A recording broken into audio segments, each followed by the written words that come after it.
அனைத்து நல்ல உள்ளங்களுக்கும் வணக்கம். இந்த வீடியோ உங்கள் வாழ்க்கையில் ரொம்ப முக்கியமான ஒரு வீடியோவாக இருக்கும். மேஷ ராசிக்கும் மேஷ லக்கணத்துக்கும் மீன ராசி மீன லக்கணம். மேஷம் மீனம் இந்த ரெண்டு ராசியுமே பார்த்திங்கன்னா நெருப்பு, அதாவது பார்த்திங்கன்னா நீர் நெருப்பு. மேஷம் ஒரு நெருப்பு, அது இதே மீனை ஒரு நீர். செவ்வாயும் குருவும் இந்த இரு கிரகங்களும் பார்த்திங்கன்னா எப்பயுமே பெரிய மாற்றத்தை நிகழ்த்தும். இதில் இப்போ நடக்க போகிற நல்ல விஷயங்கள் என்னென்னா, என்ன நினைக்கிறீங்களோ அது நடக்கும். என்ன நினைக்கிறீங்களோ அது நடக்கும். என்னங்க, மீனத்துக்கு ஜென்ம சனி, மேஷத்துக்கு விரய சனி. இங்கே ரெண்டு ராசியில் இருக்கக்கூடிய கணவன் மனைவி, நண்பர்கள், உறவுகள், சித்தப்பா பெருப்பா உறவுகள், அப்பா புள்ள பொண்ணு, இப்படி எந்த உறவுகள் இருந்தாலும் நண்பர்கள் இருந்தாலும் மேஷத்துக்கு மீனத்தால் விரயங்கள் ஏற்பட்டிருக்கலாம். ஏன்னா விரய ராசியாக வரும் மேஷத்துக்கு. ஆனால் மீனத்துக்கு ரெண்டாவது இடம் வாக்குஸ்தானம், குடும்பஸ்தானமாக வரும் மேஷராசி. இந்த அமைப்புகளில் இருவருக்குமே ஏமாற்றங்கள், வலிகள், துரோகங்கள் வெளியிலையும் நடந்திருக்கும். ஒரு மேஷ ராசியால் நடந்திருக்கலாம், ஒரு மீன ராசியால் நடந்திருக்கலாம். இந்த உலகத்தில் எல்லா ராசியுமே எல்லோரும் நல்லவங்க தான். மேஷத்தில் இருக்கிறவங்க ரொம்ப உதவி செய்யக்கூடியவங்க, மீனத்தில் இருக்கிறவங்க உதவி செய்யக்கூடியவங்க நல்லவங்க தான். சிலருடைய ஜாதகத்தில் சில கிரகங்கள் பழுதுபட்டு இருக்கும்போது, பலவீனப்பட்டிருக்கும் போது, துரோகம் செய்யக்கூடிய கிரகங்களோடு சேர்ந்து இருக்கும்போது, துரோகம் மீன் சில கூடக்கூடாத கோள்கள், சேரக்கூடாத கோள்கள், சில அமைப்பு இருக்கும். கேது சுக்கிரன் கேதுவுடைய டச்சில் இருக்கும்போது பணம் சம்மந்தமான விஷயங்கள் முடங்கி போகிறது, ரொம்ப ரொம்ப ரொம்ப ரொம்ப எதிர்பார்த்து பணம் கொடுத்து ஏமாந்துருக்கிறது, இந்த மாதிரியான விஷயங்கள் நிறையா இருக்குது. அப்போ இந்த மாதிரியான விஷயங்கள் எல்லாம் சரி பண்ணுறதுக்கு சில பரிகாரங்கள் இருக்குது. இப்போ 18/10/2025க்கு பிறகு மிகப்பெரிய யோகமான வாழ்க்கை. 18 என்பது 9 என்பது செவ்வாய் மேஷத்துக்கு யோகாதிபதி, மீனத்துக்கு அது 2 9க்குரியவர். அப்போ இந்த யோகம் அப்படின்ற விஷயம் எக்ஸ்ட்ரீமாக ஆக்டிவேட் ஆக போகுது. ஃபஸ்ட்டு விஷயம், மேஷராசிக்காரங்க மேஷத்தில் இருக்கிறவங்க மீனத்தில் இருக்கிறவங்க மேஷத்தில் இருக்கிறவங்களையோ திட்டாதீங்க, வெறுக்காதீங்க. இந்த ராசி ஒத்து போகாது அப்படின்னு சொல்லி விமர்சனம் பண்ணாதீங்க. எந்தவித நெகட்டிவான வார்த்தையும் வாதமும் வைக்காதீங்க. எந்தவித வார்த்தையும் நெகட்டிவாக மட்டும் வச்சிடாதீங்க.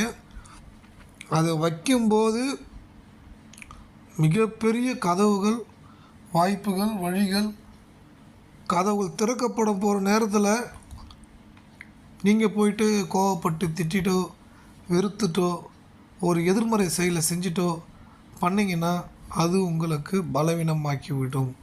உங்கள் வாழ்க்கையை பலவீனமாக்கிவிடும். உங்களுடைய வளர்ச்சியை பலவீனமாக்கிவிடும். வளர்ச்சியும் ஏற்றத்தை நோக்கி நீங்கள் போகணும்னு முடிவு பண்ணியிருக்கீங்கன்னா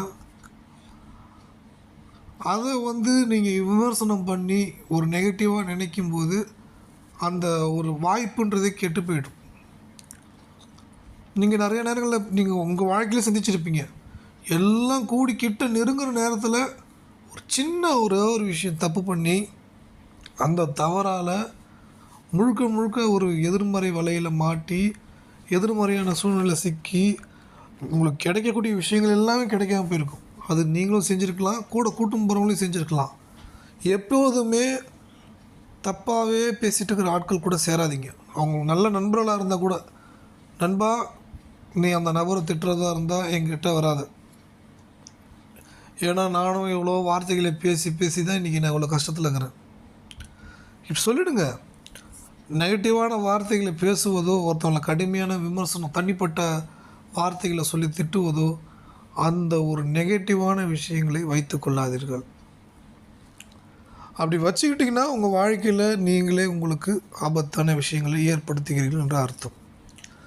இப்போ செவ்வாய், சூரியன், புதன் இந்த 3 கோள்களும் துலாமில் இருக்கும். மேஷத்துக்கு அது 7ஆம் வீடு, மீனத்துக்கு அது 8வது வீடு. சரி, 7 8ன்னு பார்த்து என்ன நிலையை கொடுக்கும்? மனைவி, கணவர், நண்பர்கள் வழியிலிருந்து பணம் கிடைக்கும். பிரிந்த கணவன் மனைவி ஒன்று சேரக்கூடிய வாய்ப்பு ஏற்படும். காதல் விஷயங்களை கொஞ்சம் மைனஸ் தான் ஏற்படுத்தும் மேஷத்துக்கு. மீனத்துக்கு கடன் வம்பு வழக்கு சம்மந்தமான விஷயங்கள் சரிப்படுத்தி கொடுத்துரும். அப்போ 2 ராசிக்காரங்களே கணவன் மனைவியாக இருக்கிறாங்கன்னா இந்த காலகட்டம் நல்ல பலனை ஏற்படுத்தி கொடுக்கும். மீண்டும் சேரக்கூடிய வாய்ப்பு ஏற்படும்.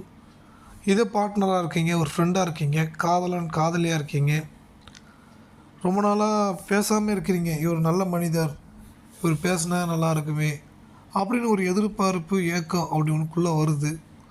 திரும்ப பேசக்கூடிய வாய்ப்பை ஏற்படுத்தி கொடுத்துரும். ரொம்ப நாளாக பிரிவு ஏற்பட்டிருக்கு, திரும்ப பேசக்கூடிய வாய்ப்பு ஏற்பட்டுருக்கும். ஆனால் திரும்ப பேசக்கூடிய வாய்ப்பு உங்களுக்கு கிடைக்கணும்னா சுக்கிரனை ஆக்டிவேட் பண்ணணும். சுக்கிரன் வலு இழந்துருவார், அது வேறு விஷயம், இப்போ 8ஆம் தேதிக்கு பிறகு. ஆனால் சுக்கிரன் 7க்குரியவர் 6ல் இருக்கிறார் மேஷத்துக்கு. இதே மீனத்துக்கு அது 7ஆம் இடத்துல இருப்பார். அப்போ சுக்கிரனுடைய தன்மையை நீங்கள் ஆக்டிவேஷன் பண்ணுறதுக்கு முதல் விஷயம், உங்கள் மனைவியோ, உங்கள் கணவரையோ, உங்கள் பார்ட்னரையோ, உங்கள் நண்பர்களையோ, தொழில் கூட்டாளிகள் யாராக இருந்தாலும் அவங்கள பற்றி ரகசியங்களை பேசிவிடாதீர்கள். இது காலபுருஷ தத்துவத்துக்கு 8வது வீட மைனஸ் ஆக்டிவேட் ஆகிவிட்டோம். 8வது வீடு நீர் வீடாக வரும். அப்போ அந்த ரகசியன்ற விஷயத்தை பேசிடாதீங்க. அவர்கள் கடந்த காலங்களில் செய்த தவறுகளை விமர்சனம் செய்யாதீர்கள். இங்கே தவறு செய்யாத ஆட்களே கிடையாது. இன்றைக்கி நீங்கள் விமர்சனம் செய்யும்போது கொஞ்சம் சந்தோஷமாக இருக்கும், பாசிட்டிவாக இருக்கிற மாதிரி ஒரு ஃபீல் கொடுக்கும். ஆனால் அது எல்லாமே உங்களுக்கு வீழ்ச்சி, ஏமாற்றம், வலிகளை ஏற்படுத்திடும். ஏன்னா இன்றைக்கி ஏன்னா இந்த உலகத்தில் பாருங்கள், பேசியே ஜெயிப்பாங்க. அவங்க பார்த்திங்கன்னா ரியல் லைஃப்பில் தோற்று போயிருப்பாங்க. அவங்க வீட்டில் ஒரு சொல்ல முடியாத கஷ்டங்கள் ஒன்று ஏற்பட்டிருக்கும். சில ரொம்ப தாங்க முடியாத எதிர்மறையான விஷயமும் ஏற்பட்டிருக்கும். ஏன்னா அவங்களுடைய வார்த்தைகள் வாதம் கடுமையாக இருக்க ஒன்றா சூழ்நிலையும் பாசிட்டிவான நிலையிலேருந்து வீண்டு வர வெளியே எதிர்மறையான வலைக்குள்ளே கொண்டு போக வச்சிரும். நல்லது செஞ்சவங்களே கடுமையாக திட்டுறது, இந்த மாதிரியான சூழ்நிலைக்குள்ளே கொண்டு போயிடும். ஃபஸ்ட்டு விஷயம், அந்த 8ன்ற ரகசியத்தை வெளியே சொல்லும்போது அந்த எனர்ஜின்றதே கொஞ்சம் கொஞ்சமாக போக ஆரம்பிச்சிடும். மற்றவங்கள பற்றி பேச ஆரம்பித்தாலே அந்த யாரை பற்றி பேசுகிறாங்களோ அவங்கள்ட்ட போயிடும். அதிக நேரம் வளர்ச்சி அடைஞ்சவங்களை பற்றி நினச்சி கோவப்பட்டுட்டு இருந்தீங்கன்னா உங்களுடைய வாழ்க்கையில் அடுத்த ஒரு 6 மாதத்துக்கு கடன் பிரச்சனையாகும்னு அர்த்தம். அடுத்த ஒரு வருஷத்துக்கு அசிங்க அவமானப்படணும்னு அர்த்தம். என்னங்க இப்படிலாம் சொல்கிறீங்க? அதாவது ஒரு பேட்டர்னை ஆக்டிவேட் பண்ணுறோம். அதாவது மேஷம் மீனம் இருவரும் பணத்தை அடைய வேண்டும், மிக உயர்வான வாழ்க்கையை வாழ வேண்டும், நேர்மறை சக்தி அதிகம் பெற வேண்டும். இப்படி ஏகப்பட்ட விஷயங்கள், கனவுகள், எண்ணங்களோடு நீங்கள் போயிட்டுருக்கும்போது டக்குன்னு ஒரு எதிர்மறையான வலைக்குள்ள மாட்டினா என்ன ஆகும்? உங்களுக்கு நீங்களே வளர்ச்சிக்கு நீங்கள் தடையாக இருக்கீங்கன்னு அர்த்தம். அப்போ மற்றவங்கள பற்றி நினைக்கும் போது எனர்ஜி போயிடும், பேசும்போது எனர்ஜி போயிடும். பேசும்போது சுக்கிரனுடைய தன்மை மைனஸில் கொண்டு போயிடும். இன்னொருத்தவங்களை பற்றி ரகசியத்தை பேசும்போது 8ஆம் இடம் உங்களுக்கு வரக்கூடிய பேரதிர்ஷ்டம், அபரிவிதமான வளர்ச்சி, அது தடையாயிடும். ஒருத்தவங்களை தகவலை மற்றவங்களோட தகவலை இன்னொருத்தவங்கள்ட்ட பரிமாறுறீங்க, ஃபார்வர்ட் பண்ணுறீங்க, தைரியம் கெட்டு போயிடும். அவன் இந்தமாரி சொல்கிறான் அப்படின்னு சொல்லி நீங்கள் டக்குன்னு ஒரு மெசேஜை ஃபார்வர்ட் பண்ணுறதோ இல்லை ஒரு செய்தியை சொல்கிறதோ உங்களுக்கு தைரியம் கம்மியாகிடும். 3ஆம் இடம் தைரியஸ்தானம், தகவல் தொடர்பு, அதுதான். அது மைனஸ் ஆகிவிட்டாலே உங்களுடைய வாழ்க்கையில் வளர்ச்சின்ற ஒரு விஷயத்தை அடைய முடியாமல் தவிக்க வைக்கும். குறுகிய வட்டத்தில் ஒரு வாழலாம், மாதம் ஒரு வருமானம், வீடு, இப்படியே காலம் விட்டுனுக்குது. நம்மளாம் எப்போ தான் கடன் அடைகிறது, எப்போ தான் நிம்மதியாக வாழறது, அந்த இயங்கிட்டே இருக்க வைக்கும். ஒரு சிலர்களுடைய தகுதி 100 கோடி ரூபா சம்பாதிக்கிறதுக்கான தகுதி இருக்கும். ஆனால் அவங்க பார்த்திங்கன்னா 3 கோடி ரூபா கடனில் இருப்பாங்க. 100 கோடி ரூபா சம்பாதிக்கக்கூடிய தகுதி இருக்கக்கூடிய ஆள் 3 கோடி கடனில் இருக்கிறாங்க. அப்போ இந்தமாரி கடன் சுமை ஏற்படுறதுக்கு காரணமே அவர்களுடைய எண்ணம், பேச்சு தான்.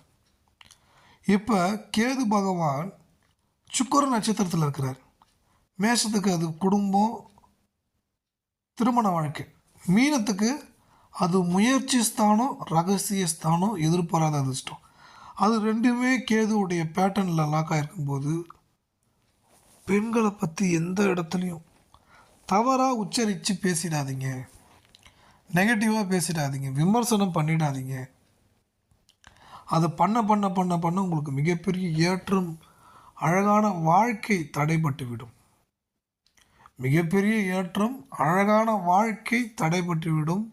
இந்த தடையை நிவர்த்தி செய்வதற்கு பூனைக்குட்டி, நாய்க்குட்டிகளுக்கு உணவு, மரம் செடி கொடிகளுக்கு சர்க்கரை கலந்த பச்சரிசி, தொடர்ச்சியாக காலை எழுந்தவுடன் நான் சந்தோஷமாக இருக்கிறேன், என் குடும்பத்தில் இருக்கிற அனைவரும் சந்தோஷமாக இருக்கிறார்கள், என்னை சுற்றி இருப்பவர்கள் அனைவரும் சந்தோஷமாக இருக்கிறார்கள், இந்த உலகில் இருக்கிற அனைவரும் சந்தோஷமாக மகிழ்ச்சியாக இருக்கிறார்கள், எனக்கு எல்லாருடைய பாசிட்டிவ் எனர்ஜியும் நான் பெற்றுக்கொண்டே இருக்கிறேன், எல்லோருடைய பாசிட்டிவ் எனர்ஜியும் நான் பெற்றுக்கொண்டே இருக்கிறேன், மிக உயர்வான வாழ்க்கையை வாழ்ந்து கொண்டிருக்கிறேன். இந்த நேர்மறை எண்ணத்தை மனதளவில் 2 நிமிடம் சொல்லுங்கள். அடுத்தது 3 நிமிடத்தில் நோட்டில் எடுத்து எழுதுங்கள். அதுக்கு அடுத்தது ஒரு டம்ளர் தண்ணீர் குடியுங்கள். அதுக்கடுத்தது உங்களுடைய வேலைகள், கன்றாட செய்யக்கூடிய வேலையை செய்யுங்கள். சோஷியல் மீடியா பக்கம் போயிடாதீர்கள். சோஷியல் மீடியா பக்கம் போகும்போது சோஷியல் மீடியா ஒரு சுக்கிரன், அரசியலோட சூரியன் சுக்கிரன் சேர்ந்தால் கடுமையாக பாதிக்கும். சுக்கிரன் ராகுவோடு சேர்ந்தால் சினிமா முகத்தால் பெரிய ஏமாற்றங்கள் ஏற்படுத்தும். அதுக்காக சினிமா பார்க்கக்கூடாதுன்னா கண்டிப்பாக பார்க்கலாம். அதுக்குன்னு ஒரு டைம், சண்டே இல்லை எல்லா ஒர்க்கும் முடிஞ்சிருச்சு, நைட்டு ஒரு 7 o'clock பார்க்குறேன், எப்பயாச்சும் வாரத்துக்கு. அப்போது அது ஒரு டைம், அது ஒரு பார்ட் ஆஃப் லைஃப். அதுக்குள்ளே அவ்வளோதான் இருக்கணும். அதுக்கும் மேலே போயிட்டே இருந்தால் ஏமாற்றம், வலிகள், வேதனைகள், விரக்தி, வீழ்ச்சியை அதிகம் சந்திக்க வைக்கும். மிகப்பெரிய யோகம், அதிர்ஷ்டங்களை பெறுவதற்கு இந்த ஒரு சூட்சும ரகசியத்தை பின்பற்றுங்கள். எழுத்து வடிவத்தில். அதே மாதிரி மேஷத்துக்கு ஒரு முருகரை பிடிச்சிக்கிங்க கெட்டியமாக. மீனத்தை பொறுத்த வரைக்கும் குரு பகவானை கெட்டியமாக பிடிச்சிக்கிங்க. நீங்கள் வியாழக்கிழமையில் ஜீவசமாதி சித்தர் கோயிலுக்கு போயிட்டு வந்துடுங்க. பௌர்ணமியில் குலதெய்வத்தை பிடிச்சிங்க. நீங்கள் அதிகம் கோயிலுக்கு போகணும்லாம் சொல்ல, இந்த சிம்பிள் ஸ்டெப்பை பிடிச்சிங்க. ஆனால் மைண்ட் செட்டை, குப்பையை ஏற்றிக்காதீங்க, பாசிட்டிவான விஷயங்களை நோக்கி போங்க. இனி எல்லாமே நல்லதே நடக்கும். இந்த காணொலியில் சொல்லியிருக்கிற விஷயம் உங்களுக்கு உபயோகமாக இருக்குன்னு நீங்கள் நினச்சிங்கன்னா உங்களால் முடிந்த நன்கொடையை நீங்கள் இந்த QR கோடுக்கு அனுப்பலாம். விருப்பப்பட்டால், கட்டாயம் எதுவும் இல்லை, விருப்பப்பட்டால் அனுப்புங்கள். சப்ஸ்கிரைப் செய்து கொள்ளுங்கள், லைக் செய்யுங்கள், கமெண்டில் உங்கள் கருத்துக்களை தெரிவியுங்கள். நீங்கள் ஜாதகம் பார்க்க விரும்பினால் வாட்ஸ்அப்பில் அனுப்புங்கள். நல்லதே நினைப்போம், நல்லதே நடக்கும். நன்றி, வணக்கம்.